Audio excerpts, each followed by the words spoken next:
ఇది మనకి ఎస్ఎస్సి సిహెచ్ఎస్లో వచ్చిన క్వశ్చన్. దీన్ని సింపుల్గా ఎలా సాల్వ్ చేయాలో చూద్దాం. సో ఇక్కడ మనకి ఏమంటున్నాడంటే if the sum of two quantities అంటున్నాడు. సో ఇప్పుడు ఆ టూ క్వాంటిటీస్ని ఎక్స్ అండ్ వై అనుకుంటున్నా. సో సమ్ అంటున్నాడు కాబట్టి ఏం చేద్దాం, ఎక్స్ ప్లస్ వై. ఇక్కడ అతను స్టేట్మెంట్లు ఏదైతే ఇచ్చిండో అదే మనం ఇక్కడ ఈక్వేషన్ ఫామ్లో రాసుకుంటాం అనమాట. ఓకేనా.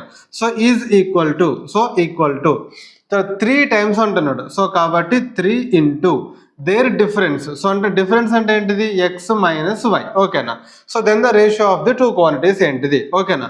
So X plus Y equals to మనకేమవుతుంది, 3x మైనస్ 3y అవుతుంది. ఈ 3 మైనస్ 3y యువతలకు వచ్చింది అనుకోండి ప్లస్ అవుతుంది.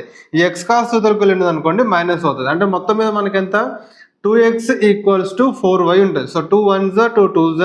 సో ఇక్కడ x is to y equals to ఏమవుతుంది అంటే 2:1 అవుతుంది. అంటే x పక్కన ఉన్న 1 ఏమో y రేషియో, y పక్కన ఉన్న 2 ఏమో x అవుతుంది అనమాట. So x is to y equals to ఎంత అంటే 2:1. So option C is the right answer. So ఇలాంటి మరిన్ని వీడియోస్ కోసం ని ఫాలో కొట్టండి, మీ ఫ్రెండ్స్ అందరికీ కూడా షేర్ చేయండి. జై హింద్.